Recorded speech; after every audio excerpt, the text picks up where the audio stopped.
there's a lot that goes into it. So understanding the neurochemistry, the neurobiology of it, how substances or behaviors affect our neurotransmitters like dopamine and serotonin, all of that is important to take into consideration, because those systems create kind of an addictive system, if you will, that hijacks the brain's natural reward pathways. And that creates a cycle of seeking pleasure and avoiding, the negative stuff that happens if you try to stop, right?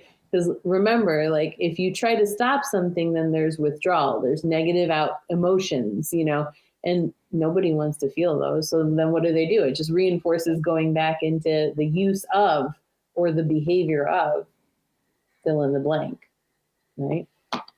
Got it. Wow. Yeah. Have you heard about the rat park experiment? The rat park experiment? No, I'm not familiar with that. So it's an experiment they did with rats regarding addiction. I'm going to read it real quick, the summary. So the rat park experiment was made by the psychologist Bruce Alexander in the 70s and showed that environment significantly affects addiction. So what he means by that, he put a bunch of rats in isolation and they had access to drug-laced water. And over time, they kind of became addicted to it. However, in the rat park, a large enriched environment with toys, other rats, and space room, the rats most. So that's another park. He made 2 parks, right? In this other park, all those rats, they had more space, they had toys, and so they have like a better life, basically, a better environment. And in this better park, most rats avoided the drugged water.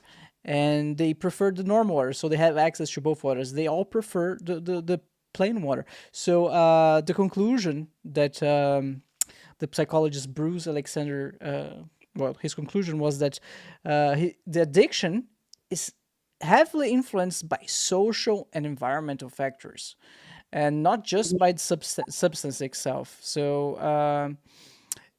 And yeah, and when he released those conclusions, like apparently it was challenged. But anyway, but as you mentioned, like it's a societal problem. This is like I think we understand this better now. And poor rats that they went through that. But I can imagine like you're isn't that Finland that has one of the highest rates of alcoholism in the world because it's like dark all the time? It's your environment. It's like your rat in a shitty rat park. I'm sorry, no, Finland's not shitty. What I mean is, like, if you need sunlight as human, right? And if you don't get sunlight, like, it kind of dysregulates something. Well, yeah. I mean, I lived in Alaska for over 5 years, and yeah, and we, like, there's literally, it's interesting.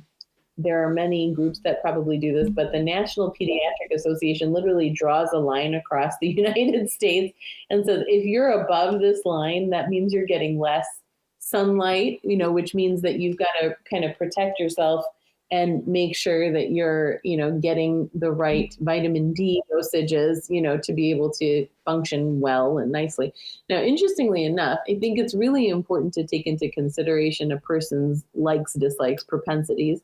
I myself personally am not really a sunlight person, so when I was living in Alaska, right, I was like, oh yeah, winter, this rocks. 4 lights, 4 hours of daylight, and the rest of the time is like dark. My brain is like ready to go. And I blame grad school for that, because I would spend many, many late nights doing research and pulling all-nighters and, doing all the work that needed to go into it. So nighttime is like my time to thrive and like to really come up with all the creative stuff. And I've seen a lot of replicas of the Rat Park study itself, where it's proving exactly that setting makes a difference, right? What is accessible to a person makes a difference. And so knowing this now, that's how I functioned in Alaska, right? I was thriving without the sunlight, but I needed to make sure that my husband and my children were okay, because I've got some babies, who need that sunlight, and I've got a husband who likes the daytime, so we had to take precautions. And similarly, if think you have a propensity towards a certain liking or dislike, whatever, take that into consideration, whether it's about treatment, whether it's about, just general self-care, whether it's about how you like to thrive, you know, take that into consideration. I So, see. so yeah, yeah. I mean, I think, and I've seen people who will live in areas that might not have as much sunlight and not do well at all, and need that support and treatment. And again, like myself, I'm more of the person who likes the darker time. So if I'm in a more sunny environment, I thrive in the days that are cloudy and rocking it when it's cloudy out there. But we all do need balance, right?